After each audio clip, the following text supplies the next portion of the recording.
Siap. Ketua kelas disiapkan. Istaidah. Siap. Doaan biqalbi.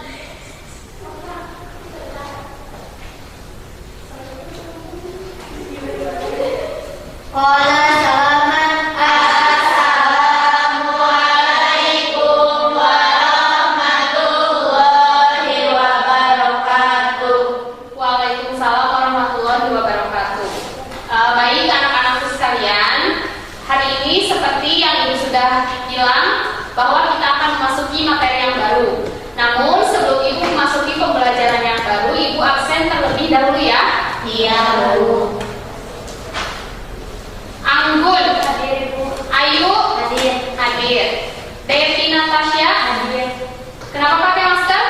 Lagi sakit, Bu. Sakit. Devina, Hadir. hadir.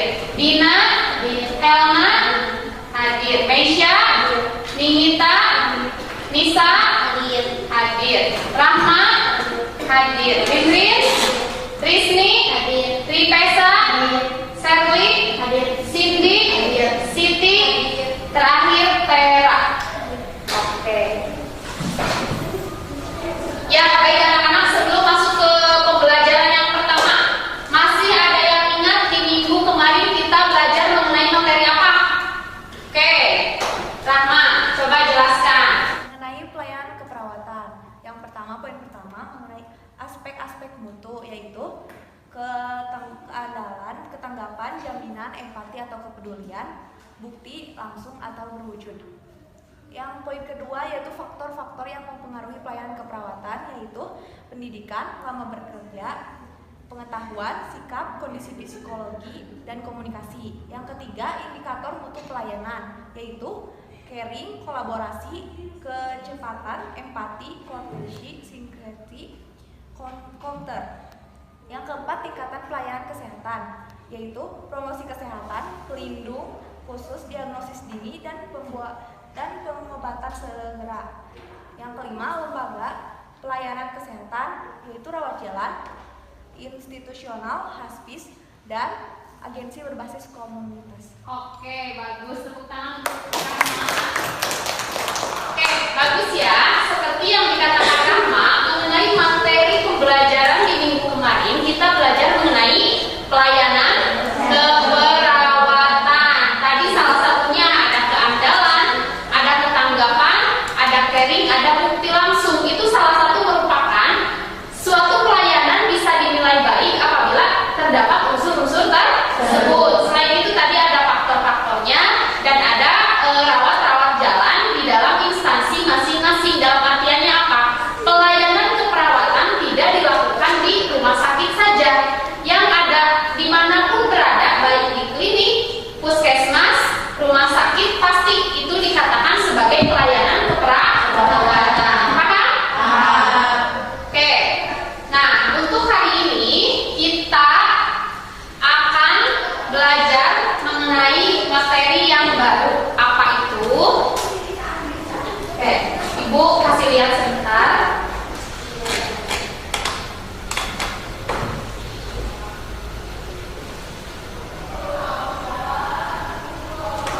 Ya, sudah terlihat? Nah, ini hari ini kita akan melakukan atau mempelajari materi mengenai konsep tumbuh kembang manusia. Kalian sebelum usia di SMK apa dulu yang kalian lalui? SMP. Dari SMP? SD. Dari TK? PAUD. Dari PAUD? Balita, baru ke bayi. Nah, kira-kira kalian bertumbuh dan berkembang tidak? Bertumbuh, mungkin tidak mungkin dalam artian kalian dari bayi, dari lahir menuju sekolah, tidak ya, karena mustahil yang pasti akan melalui pertumbuhan dan perkembangan. Dari mulai kalian berkembang di dalam rahim ibu kalian sampai kalian berkembang di luar rahim, dalam artian kalian sudah dilahirkan. Oke, kita lihat. Nah, ini kompetensi dasar dan indikator capaian kompetensi sama dengan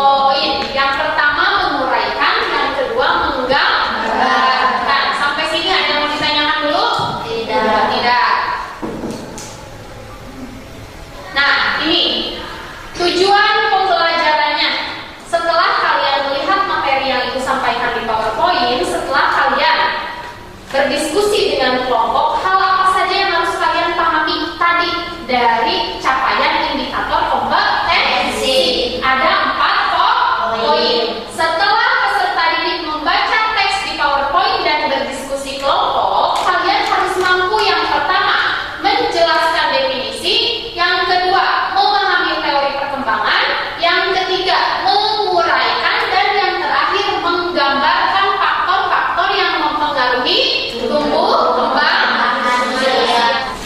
Baik anak-anak, tadi Ibu sudah menjelaskan mengenai capaian indikator kompetensi dan tujuan pembelajaran.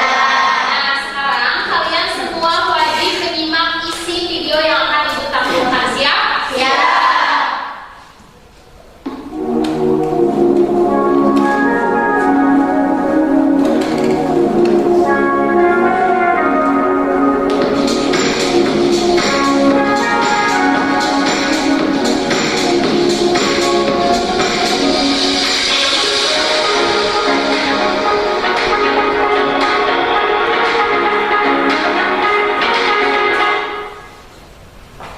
Oke.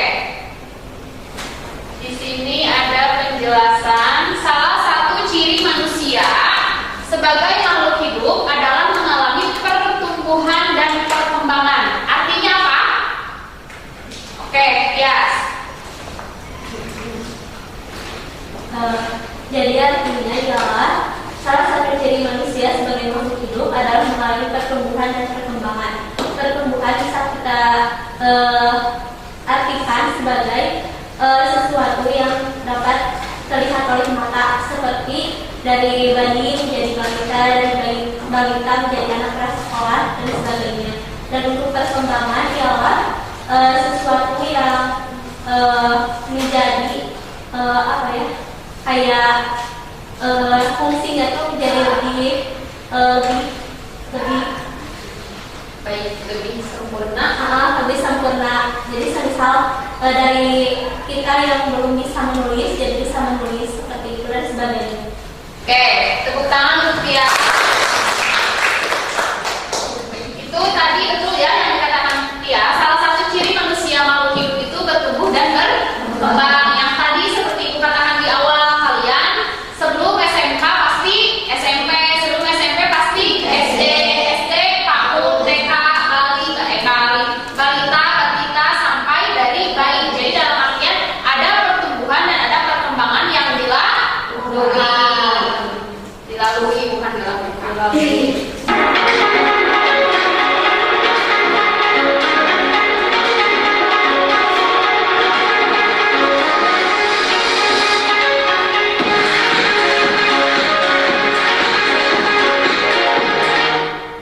Oke, tadi sebagai makhluk hidup, manusia itu bertumbuh dan berkembang. Selanjutnya kita lihat proses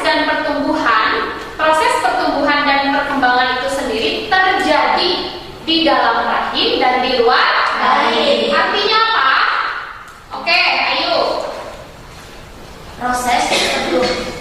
Proses terjadinya pertumbuhan dan perkembangan manusia di dalam rahim, diantaranya pertama selama pertumbuhan inti sel sperma melebur dengan inti sel telur, kedua sekitar 36 jam setelah sel telur dibuahi, sel telur membelah sekali menjadi 2 sel, ketiga setelah 4 minggu embrio mengapung dan masuk ke dalam kantong yang berisi cairan, jantung mulai berdetak dan otak pun mulai berkembang. Setelah minggu kelima ada beberapa tonjolan yang berkembang seperti menjadi tangan dan kaki. Setelah 8 minggu embrio kini sudah menjadi janin. 28 minggu berkembang sempurna dan 38 minggu kepala janin sudah menjungkir dan siap untuk dilahirkan. Dan proses terjadinya pertumbuhan dan perkembangan di luar rahim, pertama masa bayi dimulai lahir hingga 2 tahun. Masa bayi dimulai lahir hingga 2 tahun. Masa anak-anak setelah 5 tahun mampu bersosialisasi dan sekolah. Ketiga, masa remaja berusia belasan tahun, perkembangan menyangkut pada organ reproduksi. Keempat, masa dewasa 1 tingkat lebih tinggi dari remaja, terjadi sekitar 20 tahun. Masa lansia masa tua. Oke, tepuk tangan untuk Ayu. Ya, betul yang dikatakan Ayu bahwa proses pertumbuhan dan perkembangan manusia itu terjadi di dalam rahim dan luar rahim. Artinya apa? Kalian itu bertumbuh dan berkembang tidak saat pada kalian dilahirkan saja, tapi kalau yang di dalam rahim dalam artian apa? Dari mulai segumpal darah menjadi utuh, menjadi apa? Janin, terus bayi sampai lahir ke dunia. Setelah lahir kalian mengalami apa? Mengalami lagi yang namanya pertumbuhan dan perkembangan dari mulai dilahirkan dari bayi sampai kalian nanti masa lansia atau masa tua. Simak lagi, masih ada.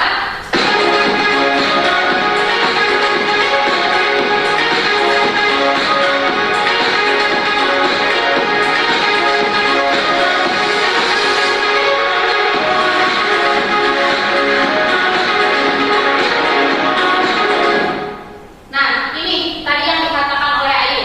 Dari mulai terjadinya apa? Inti sel sperma sampai ini yang terakhir terlihat bayi yang di dalam perut ibu. Nah, dari mulai segumpal darah menjadi bayi. Paham?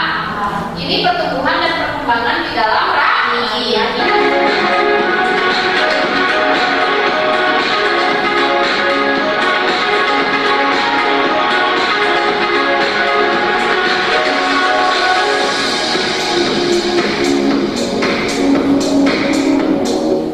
Nah, ini yang terjadi di luar rahim. Dari mulai bayi, masuk ke balita, masuk ke prasekolah, masuk ke usia sekolah, remaja, dewasa sampai lansia.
Nah, oke, kalian sudah menonton videonya.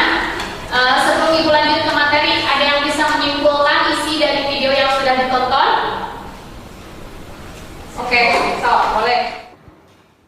Dari video yang saya tonton tadi, saya dapat menyimpulkan bahwa perkembangan dan pertumbuhan manusia itu dibagi menjadi dua, yaitu pada saat di dalam rahim dan pada saat di luar rahim. Pada saat di dalam rahim, pertumbuhan dan perkembangan manusia itu mulai dari segumpal darah sampai menjadi janin.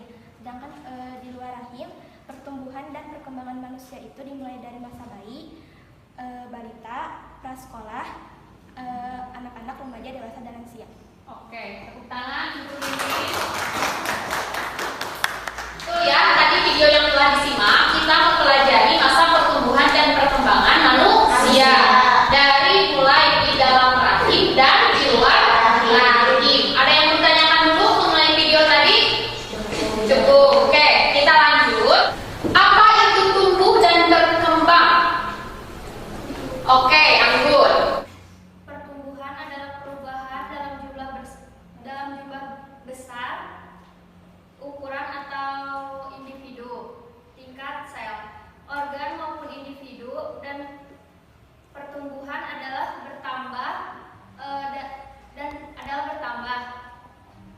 dari kecil menjadi dewasa. Perkembangan adalah bertambahnya kemampuan dalam struktur dan fungsi tubuh yang lebih kompleks. Perkembangan adalah bertambah sempurnanya fungsi alat tubuh. Oke.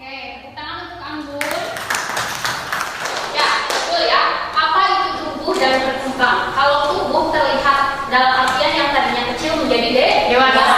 Tapi kalau berkembang, apa artinya berkembang? Seperti organ tubuh yang tadinya kecil. Bukan kecil dalam artian seperti tangan, belum bisa menggapai, belum bisa merangkak, belum bisa mencari sesuatu misalnya secara luas. Itu kan bayi kan masih dalam batasan-batasan tertentu. Tapi setelah kalian bertumbuh, maka organ tubuh pun akan berkembang. Contohnya apa? Dari mulai suara misalnya, dari mulai yang tadinya tidak bisa menulis menjadi bisa menulis, menggunakan organ secara utuh dalam artian tadi berkembang. Jadi ada perubahan. Kita lihat. Nah, ini pertumbuhan adalah perubahan dalam besar, jumlah, ukuran atau dimensi tingkat sel, organ ataupun individu yang bisa diukur dengan ukuran berat, gram, pon, kilogram. Contohnya apa? Berat badan, terus badan. Dan di sini juga pertumbuhan adalah bertambah jumlah dan besarnya sel di seluruh bagian tubuh yang secara kuantitatif dapat diukur. Tadi ada pertumbuhan berat badan, ada pertumbuhan tinggi badan. Itu yang dimaksud dengan pertumbuhan. Selanjutnya kita lihat perkembangan. Nah, sedangkan perkembangan sendiri adalah bertambahnya kemampuan dalam struktur dan fungsi. Fungsi mulut misalnya untuk mengunyah, fungsi tangan untuk banyak ya melakukan segala aktivitas. Di sini yang lebih kompleks dalam pola yang teratur dan dapat diramalkan sebagai hasil proses dari pematangan.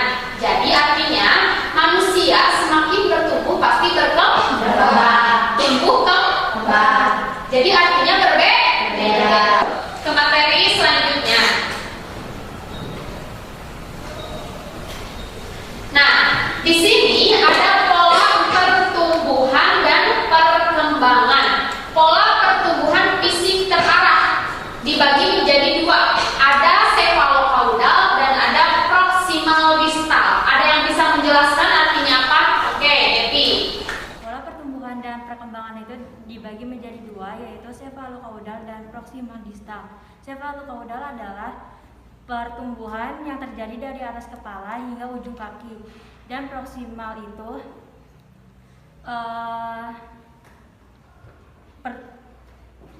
itu lebih dekat dengan batang tubuh atau pangkal, sedangkan distal itu lebih jauh dari pangkal tubuh, batang tubuh atau pangkal.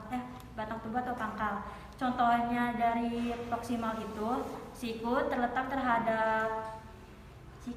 terhadap telapak tangan, dan contoh dari distal itu pergelangan tangan terletak terhadap siku.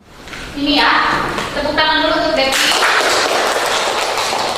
Pola pertumbuhan dan perkembangan. Yang pertama ada fisik terarah, ada sefalokaudal dan ada proksimal distal. Artinya apa? Kalau sefalokaudal itu yang terjadi dari mulai ini kepala sampai ujung kaki. Kalau proksimal itu tadi yang hampir atau berada di tengah dari batang tubuh manusia kan dari sini ke bawah. Kalau dilihat dari tulang anatomi fisiologinya.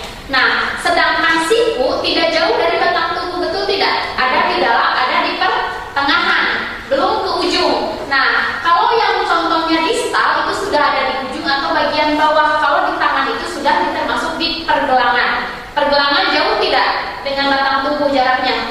Jauh, lebih berada di bawah. Kalau ke bawah dilihat lagi kaki yang lebih jauh. Nah, itu paham? Jadi kalau proksimal masih ada di pertengahan batang tubuh ini baru ke sini. Ini yang dikatakan sefalokaudal dari atas sampai bawah, proksimal pertengahan, sedangkan distal berada di bawah, jauh dari batang tubuh. Paham? Oke, kita lanjut. Nah, yang selanjutnya ada faktor yang memengaruhi tumbuh kembang manusia. Ada 3 poin. Yang pertama ada faktor herediter, yang kedua ada faktor lingkungan, yang ketiga ada prenatal dan pasca natal. Artinya apa? Oke, Cindy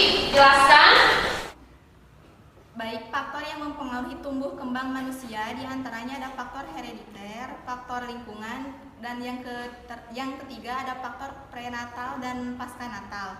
Pada faktor herediter merupakan segala sesuatu yang terdapat dari dalam diri seseorang yang merupakan warisan atau turunan dari kedua orang tuanya yang diwariskan melalui gen baik fisik maupun psikis. Yang kedua ada faktor lingkungan. Lingkungan adalah salah satu faktor yang paling besar pengaruhnya bagi perkembangan, karena lingkungan mengacu pada di mana orang tersebut tinggal dan apa saja yang ada di dalam lingkungan tersebut, baik keluarga, tetangga, guru maupun teman dan sebagainya. Yang terakhir ada faktor dalam masa prenatal. Masa prenatal merupakan masa atau waktu di mana manusia mengalami perkembangan untuk pertama kalinya atau biasa disebut dengan awal perkembangan yang dimulai sejak konsepsi yang tadi disebutkan oleh teman kita Ayu. Yang kedua ada masa pascanatal, yaitu dimulai sejak lahirnya anak sampai mereka dewasa hingga meninggal dunia. Sekian. Oke, tepuk tangan. Faktor yang mempengaruhi tumbuh kembang manusia itu ada 3, ada herediter, ada lingkungan, prenatal, dan pasca-natal. Untuk herediter sendiri biasanya itu keturunan, gen ataupun fisik yang diturunkan. Misalnya orang tuanya mempunyai kelainan fisik, bisa saja nanti anak pertamanya normal, bisa saja di anak kedua. Terus faktor lingkungan, tadi yang dikatakan oleh Siti betul bahwa salah satunya yang mempengaruhi tumbuh kembang itu salah satunya ini lingkungan keluarga.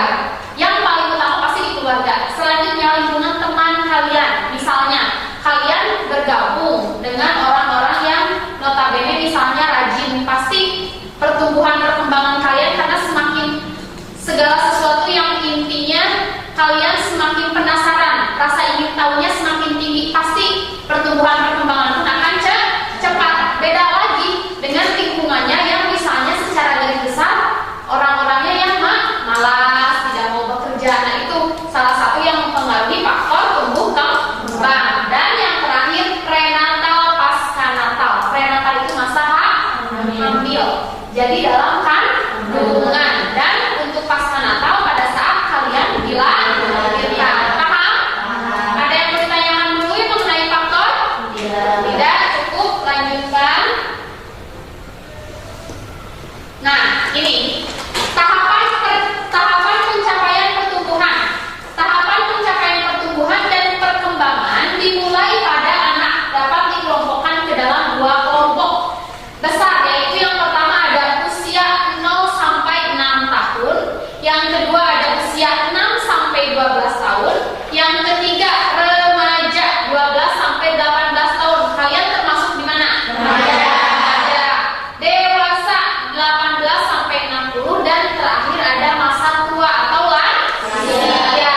Nah, menurut beberapa ahli ada yang mengatakan lansia itu lebih dari 55 tahun, dalam artian 50 sudah dikatakan lansia. Kalau di sini lansia itu lebih dari 60 tahun. Berarti hampir sama di rentang usia 50 sampai 60. Nah, di sini tadi kan di capaian indikator itu kalian harus tahu perkembangan konsep tumbuh kembang manusia menurut para ahli. Di sini ada berapa? 6 ahli. Teori perkembangan manusia. Siapa yang mau menjelaskan? Oke, Febri terlebih dahulu. Perkembangan manusia menurut para ahli, yang pertama ada Sigmund Freud. Beliau mengemukakan teori tentang psikoanalisis. Beliau mengatakan bahwa pengalaman seseorang di masa kecil serta hasrat di bawah alam sadar mengalami pengaruh terhadap perkembangan dan perilaku individu. Yang kedua ada Kohlberg. Beliau mengemukakan teori tentang moral. Beliau mengatakan bahwa sikap moral bukan hasil dari sosialisasi dan bukan hasil dari pengajaran yang diberikan dalam keseharian dan yang berhubungan dengan nilai-nilai budaya. Selanjutnya ada Carl Jung. Beliau mengemukakan teori tentang kepribadian. Beliau mengatakan bahwa perkembangan manusia mengarah kepada tahapan tertentu, mulai dari yang kurang sederhana ke arah yang lebih sederhana. Oke, tepuk tangan untuk Brindri. Terakhir 3 poin lagi. Harry Stark Sullivan, Jane Piaget, Erik Erikson. Oh, Sherly. Menurut Harry Stark Sullivan, manusia yang sehat terletak pada kemampuan seseorang untuk pengembangan keintiman dengan orang lain. Terus, yang kedua. Menurut Erik Erikson, pertumbuhan manusia berjalan sesuai prinsip epigenetik yang mengatakan bahwa kepribadian manusia berjalan menurut 8 tahap. Menurut Jane Piaget, kecerdasan berubah seiring dengan pertumbuhan anak. Kecerdasan berubah seiring dengan pertumbuhan anak-anak. Oke, tepuk tangan untuk Sherly. Bagus ya yang dijelaskan oleh teman kalian. Di sini ada 6 tokoh yang merupakan salah satunya yang melahirkan teori-teori perkembangan tumbuh kembang manusia. Kalau kita lihat dari ke-6 tokoh ini berbeda tidak? Berbeda. Mereka mengemukakan perkembangan manusia itu seperti tadi, misalnya kalau Erik Erikson ada 8 tahapan. Terus Jane Piaget tadi kecerdasan misalnya yang mempengaruhinya. Terus Sigmund, Coldwell, Trajum, dan Harry Stark Sullivan. Jadi mereka itu tidak memandang manusia dalam artian tidak memandang semuanya terjadi karena perubahan fisik saja, tidak. Tapi salah satunya tadi dipandang teori perkembangan manusia itu bisa diambil dari moralnya. Dalam artian kalau moral seseorang berarti mungkin bisa dikatakan orang itu baik atau mempunyai nilai yang tinggi moralnya mungkin kalau menurut si Carl Jung. Terus tadi yang Sigmund Freud dapatkan lebih ke masa kecilnya. Jadi seseorang yang mempunyai pengalaman di masa kecil akan terus diingat sampai dia dewasa. Sehingga pada saat mengalami pertumbuhan dan perkembangan mungkin Sigmund Freud lebih ke kayak apa ya? Trauma misalnya. Kalau misalnya seseorang trauma di masa kecil, otomatis pertumbuhan dan perkembangannya tidak akan berjalan dengan lancar. Paham? Ada yang mau ditanyakan dulu dari ke-6 tokoh ini? Cukup. Oke.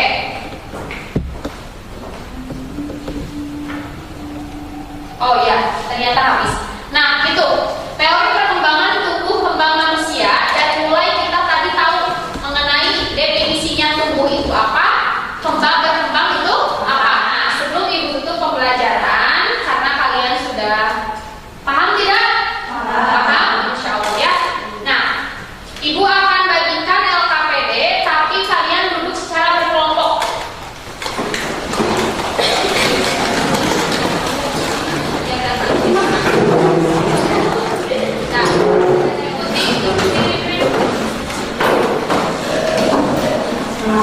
Sudah semuanya?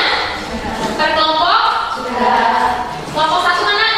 2, 3, 4. Di belakang ada yang harus dikerjakan. Kerjakan secara bersama-sama. Ibu berikan waktunya 10 menit dari sekarang.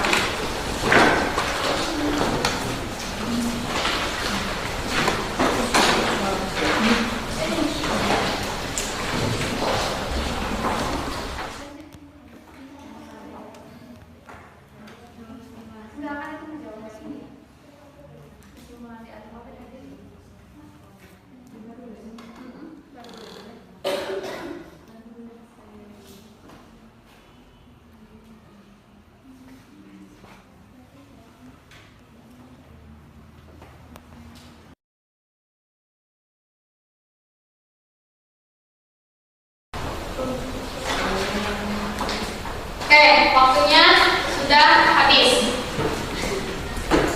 Kumpulkan kembali LKPD-nya.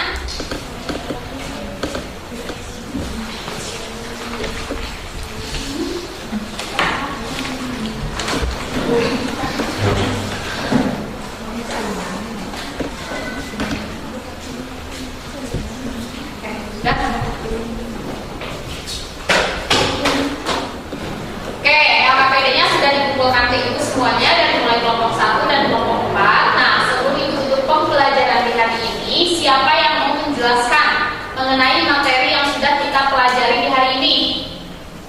Ya, maju ke depan. Bismillahirrahmanirrahim. Assalamualaikum warahmatullahi wabarakatuh. Waalaikumsalam warahmatullahi wabarakatuh. Jadi di sini kesimpulan yang dapat saya ambil dari pelajaran kali ini tentang tumbuh dan berkembang manusia. Untuk definisi tumbuh atau bertumbuhan ialah pertumbuhan yang dapat dilihat oleh mata seperti dari bayi, balita, anak prasekolah, remaja, dewasa, dan sampai lansia. Dan untuk definisi perkembangan tersendiri ialah bertambahnya fungsi anggota-anggota tubuh menjadi lebih sempurna, seperti dari kita yang belum bisa menulis menjadi bisa menulis. Dan YIB selanjutnya, faktor-faktor yang mempengaruhi tumbuh kembang manusia ada 3. Yang pertama faktor herediter, yang kedua faktor lingkungan, dan yang terakhir yaitu faktor prenatal dan pascanatal. Mungkin cukup sekian simpulan dari saya. Terima kasih. Wassalamualaikum warahmatullahi wabarakatuh.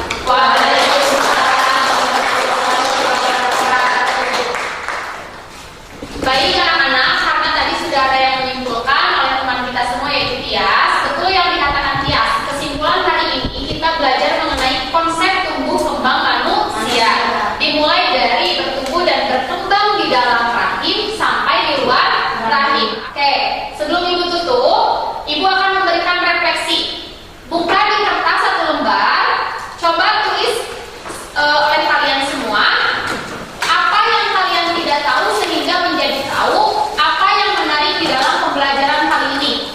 Kalau sudah, kumpulkan ke Ibu, boleh 1 orang diwakilkan.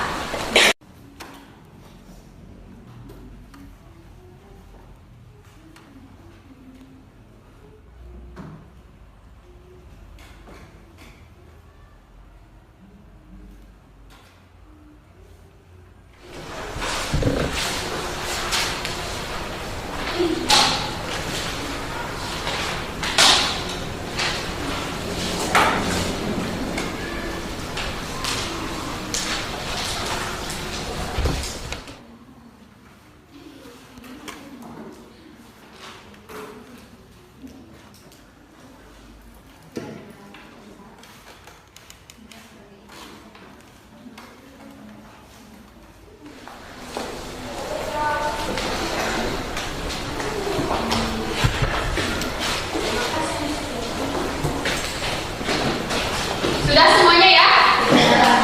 Nah, sebelum Ibu tutup pembelajaran hari ini, mungkin nanti di minggu depan kita akan bertemu di materi selanjutnya ataupun ada tugas kelompoknya ya. Nah, mungkin untuk materi di konsep tumbuh kembang manusia Ibu cukupkan sampai sini. Apa kalian sudah paham? Paham. Nah, mungkin itu materi yang Ibu jelaskan. Semoga apa yang Ibu berikan kepada kalian tidak ingat di hari ini saja, tapi ingat untuk seterusnya. Terus Ibu tidak akan lupa mengingatkan semangat motivasi belajar lebih ditingkatkan lagi, karena mempengaruhi nilai baik dari pengetahuan, keterampilan, dan sikapnya. Mungkin itu amanat dari Ibu. Dan nanti kalaupun kalian pulang, langsung pulang ke rumah, tidak ada yang main terlebih dahulu. Paham? Oke, semuanya boleh duduk siap. Kalau sudah siap, ketua kelas silakan untuk berdoa. Dilihat dulu teman-temannya.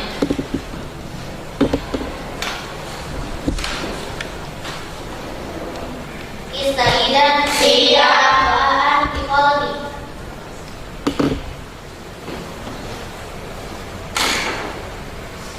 Pola salaman. Assalamualaikum warahmatullahi wabarakatuh. Waalaikumsalam warahmatullahi wabarakatuh. Enggak,